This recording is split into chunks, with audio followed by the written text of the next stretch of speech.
Hello港圈迷們，我係港妹啊，歡迎鎖定我嘅頻道。港圈秘聞、明星往事、內幕通通拿捏晒，嗰啲聚光燈外嘅恩怨情仇同人生抉擇，先至撞住最真實嘅人性模樣噶嘛。今日港妹要爆嘅猛料，顛覆你所有認知。熒幕上凶神惡煞扮大佬，私下卻靠團隊瘋狂洗白，硬立心情紳士，寵妻狂魔人設，吹到天花亂墜。話自己結婚幾十年零緋聞，對合作女星體貼又尊重，騙咗全網觀眾幾十年。但真相嘅骯髒同不堪，比你想象中間離譜，更惡心。佢嘅情感世界，每一段都狗血到爆，令人作嘔。呢個當面一套，背後一套，靠偽裝騙盡好感嘅影帝級戲精男星，到底係邊個？佢同呢幾位女神之間，又撞住幾多不堪入目、不敢公開嘅狗血瓜葛？講到呢度，相信好多港圈老友已經估到啦，佢就係徐錦江。提起徐錦江，大家第一反應係《鹿鼎記》嘅鰲拜，仲有90年代風月片入面嘅標誌性男主。外界一直將佢塑造成出於泥而不染嘅清流，但港妹今日就要拆穿呢層虛偽嘅偽裝。徐錦江嘅情感過往，裝到離譜，佢嘅紳士人設，不過係用來洗白自己、收割好感嘅工具。同多位女星嘅緋聞也絕非片商炒作咁簡單，背後全係曖昧同算計。首先，港妹要戳破佢最出名嘅3條鐵律謊言。好多人被佢拍前洗手、綁膠帶，有反應就喊停嘅話術騙咗，覺得佢係業內紳士。但事實係呢啲都係擺拍作秀。第一個要講嘅就係如今嘅國際影后舒淇。當年舒淇從台灣來港發展，冇背景、冇資源，被王晶發掘後，為咗生計同成名，無奈接拍風月片。而徐錦江就係佢入行後合作最多嘅男星，也係第一個借照顧之名對佢進行曖昧捆綁嘅人。佢哋合作嘅《玉蒲團之玉女心經》戲入面有好多親密對手戲，但戲外嘅曖昧遠比戲入面更離譜。外界傳佢哋有過一段隱秘情感，唔係空穴來風。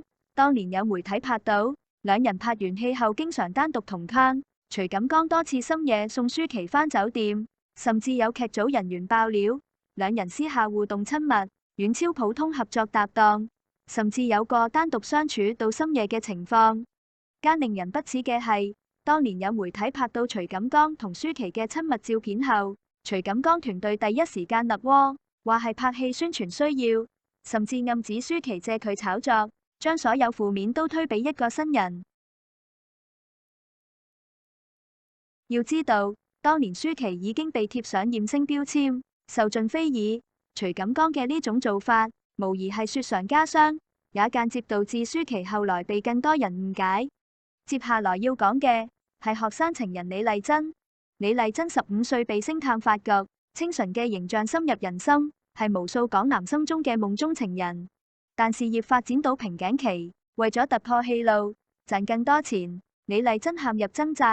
而徐錦江就係喺呢個時候，以幫佢突破事業為有利，同佢產生咗曖昧糾葛。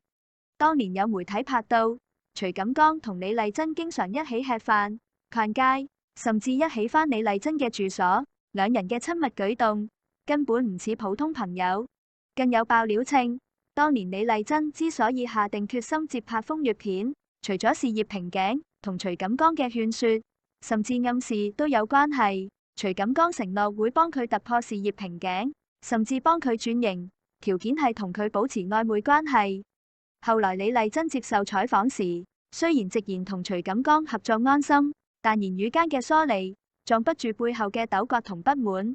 有知情人士透露，李麗珍後來同徐錦江鬧掰，係因為徐錦江嘅佔有欲太強，甚至干涉佢嘅私人生活，還試圖控制佢嘅事業發展。一旦李麗珍有反抗，就會被徐錦江暗中打壓。大家估下，當年同徐錦江合作嘅女星入面，還有哪位同佢有個不為人知嘅負面情感糾葛？呢位女星就係翁虹。翁虹係選美出身，出道後憑借住出眾嘅顏值同演技，迅速走紅。一開始走嘅係清純玉女路線，口碑極好。但後來為咗突破事業瓶頸，翁虹陷入兩難，而徐錦江就喺呢個時候趁虛而入，用花言巧語同虛假承諾勸說佢接拍風月片，甚至暗示會同佢發展感情。當年翁虹決定拍風月片時，遭到咗家人同朋友嘅強烈反對，話呢條路一旦踏出去就很難回頭，一輩子都會被貼上艷星標籤。而徐錦江就不斷勸說佢，承諾會好好照顧佢，拍親密戲時絕對不會越界，甚至會幫佢轉型拍正劇。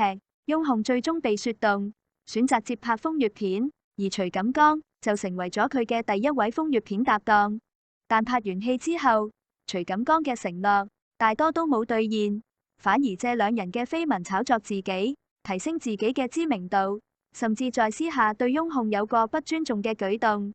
翁虹後來澄清，佢同徐錦江之間只有純粹嘅合作關係，但係當年嘅舊聞卻藏不住真相。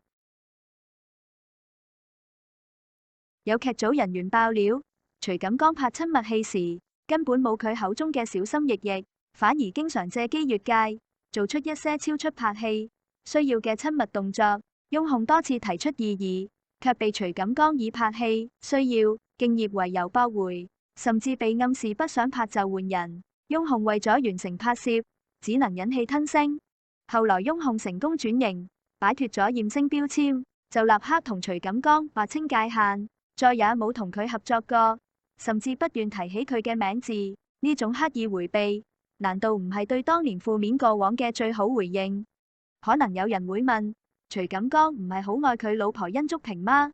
結婚30幾年零緋聞，怎麼會同其他女星有曖昧？港妹可以明確咁講，呢啲都係人設包裝。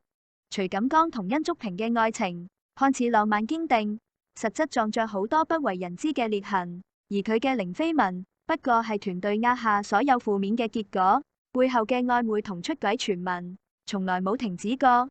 徐錦江同殷竹萍嘅相遇看似戲劇性，實質係徐錦江事業低谷時嘅退路。